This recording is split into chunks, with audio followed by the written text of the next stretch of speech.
عالم آخرہ کوئی ہے یا نہیں ہے کیا پتا، کس نے آ کے بتایا مرنے کے بعد؟ زیادہ اس بحث میں نہ پڑھو، یہ عالم دنیا تو ہے نا، اٹس ویری مچ پریزنٹ، زیادہ ساری توجہ اس پر صرف کرو۔ تو خدا کے مقابلے میں کائنات پر توجہ، روح کے مقابلے میں مادے اور جسم پر توجہ، حیات اخروی کے مقابلے میں حیات دنیاوی پر توجہ۔ یہ ہے اصل میں کرکس آف دی میٹر، اس تہذیب جدید کا خلاصہ ہے۔ اس اعتبار سے میں کہہ رہا ہوں کہ بعض باتیں میری آپ کو ذرا ایسی لگے گی کہ جو شاید ماحول سے کچھ زیادہ متعلق نہیں، لیکن وہ دین کی بڑی بنیادی بات ہے۔ دیکھیے اللہ تعالیٰ نے جو مخلوقات پیدا کی ہیں ان میں ایک تقسیم تو ہو سکتی ہے ذی حیات اور بغیر حیات، جاندار چیزیں اور بے جان چیزیں۔ بے جان چیزیں بے شمار، یہ تمام فلکیات، یہ پوری کائنات، یہ زمین، یہ پہاڑ، یہ شجر و حجر، کیا؟ لیکن ایک ہے جاندار، ان جانداروں میں ایک تقسیم ہے، دو کا تعلق غیر مرئی دنیا سے ہے، انویزیبل ورلڈ سے، فرشتے جو دکھائی نہیں دیتے، ان کی پیدائش ہوئی ہے نور سے۔ دوسرے جنات جو انسانوں سے پہلے پیدا کیے گئے، آدم سے پہلے، وَالْجَانَّ خَلَقْنَاهُ مِن قَبْلُ مِن نَارِ السَّمُومِ، جنات کو تو ہم بہت پہلے پیدا کر چکے تھے 8 کلو سے، وہ بھی نظر نہیں آتے۔ تیسرے انسان اور اس دنیا میں جتنے بھی حیوانات ہیں، ان کا جو مادہ ہے وہ ارض، یہ زمین ہے، یہ مٹی سے بنے، تراب سے بنے، کرسٹ آف دی ارتھ سے بنے۔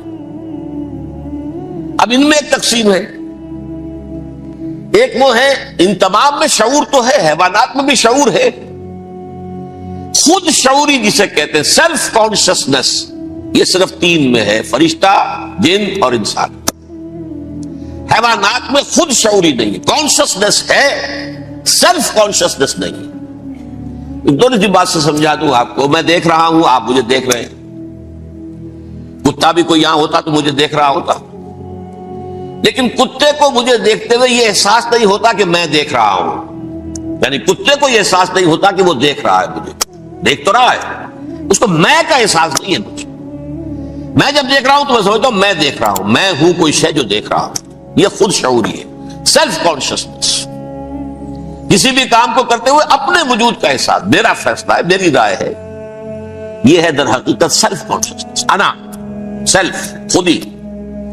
یہ حیوانات میں نہیں ہے، یہ ہے صرف ملائکہ، جنات اور انسان۔ اب یہاں مسئلہ پڑ گیا، بڑا پرپیچ مسئلہ۔ اللہ تعالیٰ نے پہلے حضرت ملائکہ کو پیدا کیا اور انسانی ارواح کو پیدا کیا دور سے، پھر ناک سے پیدا کیا، نار سے، آگ سے جنات کو، پھر مٹی سے بنایا، آدم کا حیولہ، اس میں روح پھونک دی، اب آدم بن گئے۔ اعلان یہ کر دیا کہ خلافت ارضی جو ہے وہ آدم کو عطا کی جا رہی، یہ پیچ پڑ گیا۔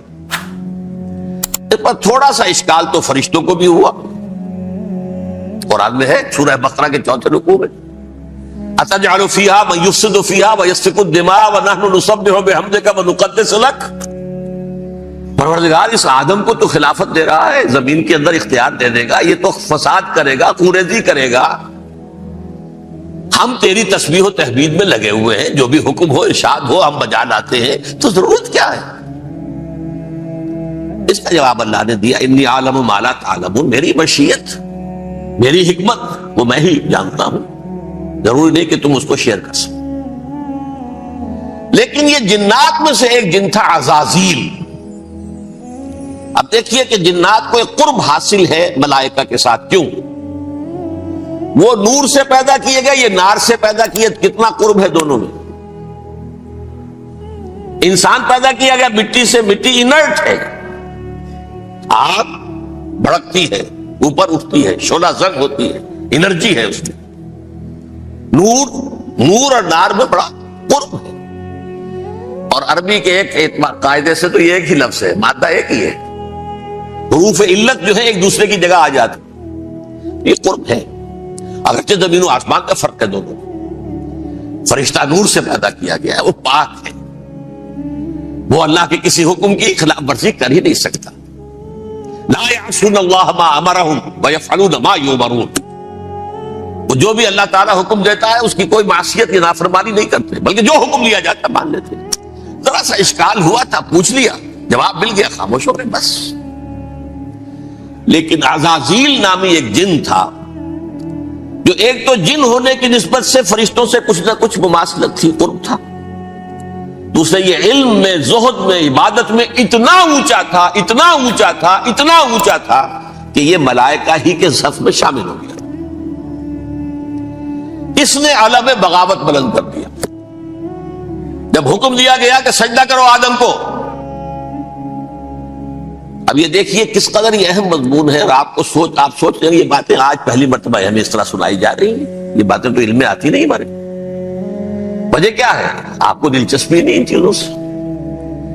جدید تہذیب نے ان چیزوں کی اہمیت کو زیرو کر دیا۔ قرآن میں اہمیت کا کیا عالم ہے؟ 7 جگہ یہ مضمون قرآن میں آیا۔ یہ فرشتوں کو ہم نے حکم دیا سجدہ کرو آدم کو، سب نے سجدہ کیا۔ فسجد الملائکۃ کلھم اجمعون، سارے کے سارے، کل کے کل، سب نے مل کر سجدہ کیا آدم کو، اللہ کے حکم کی فوراً تعمیل کر دی، الا ابلیس ابا واستکبر وکان من الکافرین، ابلیس نے نہیں کیا، انکار کیا، استکبار کیا، گھمنڈ کیا۔ اور اس کو سورہ کہف میں بیان کر دیا گیا، یہ اس لیے کہ وہ اصل میں جنات میں سے تھا۔